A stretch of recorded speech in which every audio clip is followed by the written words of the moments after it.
we will do future tense. Okay, I already told you about present tense and past tense, है ना. Present tense और past tense के बारे में मैं आपको बता चुकी हूँ. इट्स 4 पार्ट, जो भी इनके 4 पार्ट्स हैं वो उनके बारे में मैं आपको अच्छी तरह से बता चुकी हूँ. Hope you would have understood. Okay, which form is used in which sentences. Okay, so you have to repeat and you have to speak the sentences in your daily life so that you could be in the practice of speaking English. Okay, so now come to future tense. Okay, future tense means it also has 4 parts: future indefinite tense, future continuous tense, future perfect tense and future perfect continuous tense. Okay, so why we use future tenses? Okay, future tense का use हम कहाँ करते हैं? ठीक है, तो we use future tenses for things we believe और think it will happen in the future. जब हमें किसी चीज़ के बारे में पता होता है कि हाँ ये वाली चीज़ होगी ही फ्यूचर में, ठीक है, तब हम फ्यूचर टेंस का यूज़ करते हैं. ओके, जैसे कि अब future it also has 4 parts: future indefinite, future continuous, future perfect and future perfect continuous, है ना. Now come to future indefinite tense, है ना. It also has 3 parts as present tense and past tense है. Okay, जैसे इनके parts थे ऐसे ही future indefinite tense के भी 3 पार्ट्स हैं. So let's we talk about affirmative sentence, that is सकारात्मक, जिसमें ना हम ना का यूज करते हैं ना ही हम क्वेश्चन पूछते हैं. Simple sentences they are. Okay, simple sentences होती हैं. Okay, so its formation is subject, will, shall. Will और शैल, इसकी जो हेल्पिंग वर्ब है वो क्या है? विल है और शैल है. ओके, एंड विल हम किसके साथ यूज करते हैं और शैल हम किसके साथ यूज करते हैं? शैल यूज किया जाता है आई और वी के साथ. जब हमारा सब्जेक्ट आई हो या वी हो तो हम शैल का यूज करते हैं. Otherwise whatever subjects we have we will use here will. Okay, and V1 is used here, है ना. इन फ्यूचर इंडेफिनिट टेंस में, एफर्मेटिव सेंटेंस में हम क्या यूज करेंगे? इंडेफिनिट टेंस में V1 यूज करेंगे, then after object. Okay, so what you have to pay attention that its helping verb is will and shall, and with shall we will use I, we. Whenever we have subjects I and we will use helping verb shall. Okay, बाकी जो भी हमारे subjects होंगे उनके साथ हम will use करेंगे. ठीक है, और इसमें क्या यूज होगा हमारा? V1 we will use here. Okay, so let's take an example here. If I written here I shall go to market tomorrow, so this thing will happen in tomorrow. Tomorrow means in future, कल. tomorrow means कौन सा कल होता है? जो आने वाला होता है. ठीक है, तो ये सारी चीज़ कब होगी? ये चीज़ कब होगी? I shall go to market tomorrow, मैं मार्केट कल जाऊंगा. ठीक है, वो कह रहा है कि मैं मार्केट कल जाऊंगा. ठीक है, तो कल फ्यूचर में होगी ये सारी चीज़ें. ये जो जाएगा, जो आई है, वो कब जाएगा? टुमारो, कल जाएगा, आने वाले कल में जाएगा, तो ये फ्यूचर में होगी. तो इसके लिए हम फ्यूचर इंडेफिनिट टेंस यूज करेंगे. ठीक है, I shall go to market tomorrow, मैं कल मार्केट जाऊंगा. Okay, and I use here with I shall. Okay, I के साथ मैंने क्या यूज किया? शैल यूज किया. ठीक है, शैल यूज किया. और अब अगर मेरा सब्जेक्ट है she will be 6 years old next month. Here we talk about next month, next आने वाले नेक्स्ट मंथ की बात कर रहे हैं हम. तो हम यहाँ पे क्या कर रहे हैं कि हमें लग रहा है कि ये चीज़ होगी. ठीक है, से विल बी, शी 6 साल की हो जाएगी. जो ये यहाँ पे शी है ना, वो 6 साल की हो जाएगी नेक्स्ट मंथ को. तो हम यहाँ पे एक अंदाज़ा लेके चल रहे हैं, या फिर हमारा ये पता है हमको अच्छे से कि भाई हाँ ये वो जो शी है वो नेक्स्ट मंथ 6 साल की हो जाएगी. ठीक है, ओके. और let's come on third sentence. It is written here I will go to market tomorrow. ठीक है, तो मैंने यहाँ पे क्या लिखा है? आई के साथ विल लिखा है, जबकि मैंने आपको बताया है कि आई के साथ शैल यूज होता है. ठीक है, तो हम लिसन केयरफुली, हम शैल विल के साथ आई वी यूज कर सकते हैं. ठीक है, आई वी यूज कर सकते हैं, बट कब कर सकते हैं? When we have strong determination. I have written also here, इधर देखिए मैंने यहाँ पे स्ट्रॉन्ग डिटर्मिनेशन के लिए यहाँ पे मैंने विल के साथ, आई के साथ विल का यूज किया है. ठीक है, आई जो हमारा सब्जेक्ट है उसके साथ मैंने अभी बताया कि सेल का यूज होगा, बट मैंने यहाँ पे विल का यूज किया, तो इट इज नॉट इनकरेक्ट. ये हमारा इनकरेक्ट नहीं है, गलत नहीं है, ये हमारा ठीक है बिल्कुल. ठीक है सेंटेंस, क्यों? क्योंकि मैं जानती हूँ ये जो आई के साथ मैंने अगर विल यूज कर रही हूँ तो I have strong determination to go to market tomorrow, के मतलब मैं जाऊंगी ही, किसी भी हालत में जाऊंगी मैं. Understood? So this is the difference. Okay, we can use I and V with will.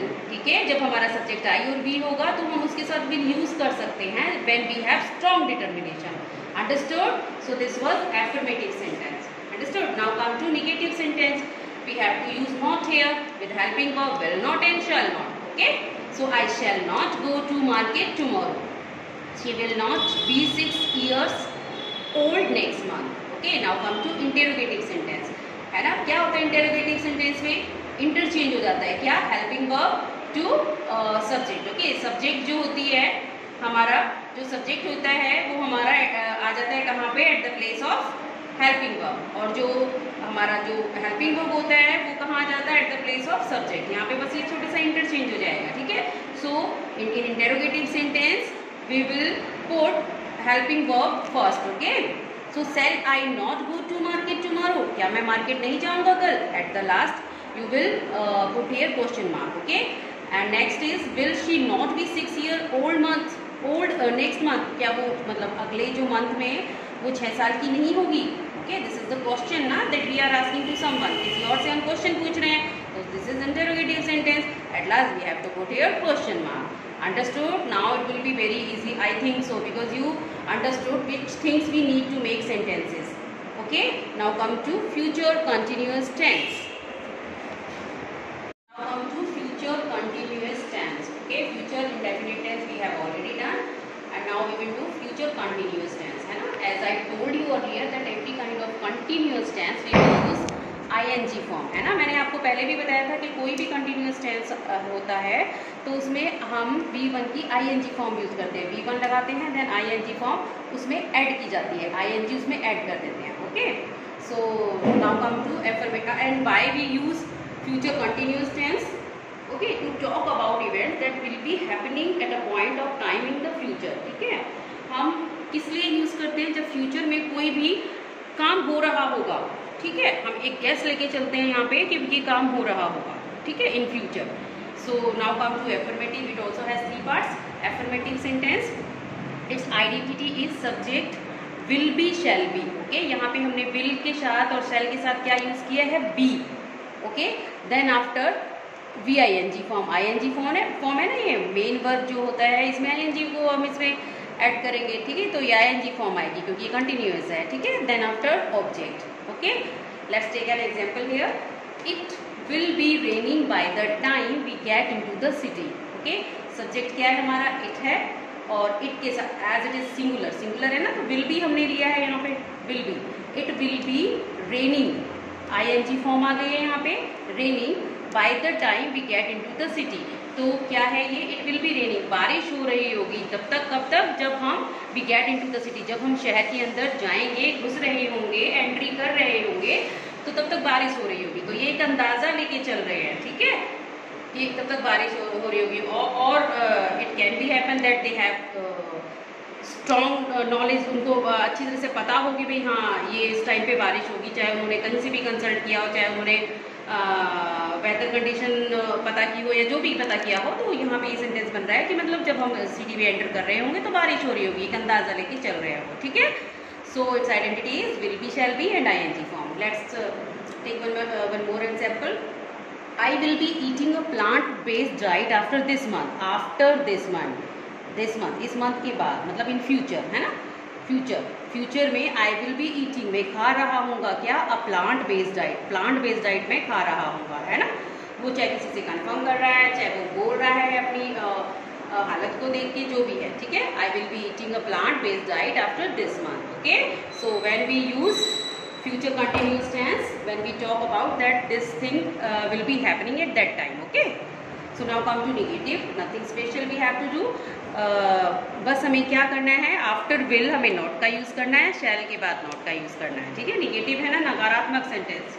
So it will not be raining by the time we get into the city. है ना, I will not be eating a plant based diet. बस हमने क्या किया है? After helping verb we have used here not. Understood? And after not we using here be. Okay, जो will be shall be हमने हमारा था ना, ये विल बी शैल बी, तो विल बी के बीच में हम नॉट का यूज करेंगे यहाँ पे. ठीक है, it will not be raining by the time we get into the city. Now come to interrogative sentence, प्रश्नवाचक, एज आई टोल्ड यू। तो इसमें क्या होता है, इंटरचेंज हो जाता है subject to helping verb to subject, है ना। इंटेरोगेटिव सेंटेंस में क्या होता है, जो हमारी हेल्पिंग वर्ब है इट कम फर्स्ट, ओके, सबसे पहले यही आती है। तो विल इट, ये था ना इट विल, तो it becomes will it, okay. Will it be raining by the time we get into the city, है ना। सिर्फ क्या हमें फोकस करना है, वर्ब और हेल्पिंग वर्ब पे फोकस करना है, ठीक है। Will I B eating a plant based diet, क्या मैं खा रहा हूँ प्लांट बेस्ड डाइट, यहाँ पे क्योंकि इंटेरोगेटिव है, at last we will use here interrogation mark, ठीक है, ये क्वेश्चन मार्क हम यूज करेंगे, okay, understood. Now come to future perfect tense. Okay, now come to future perfect tense. As I told you earlier that every kind of perfect tense we will use be third form. जो main verb है वो हमारा be third होगा, okay. चाहे वो present perfect हो, past perfect और future perfect हो, every kind of perfect tense we will use here be third form, okay. Now we are doing future perfect tense, okay. It also has three parts: affirmative sentence, that is सकारात्मक sentences, okay.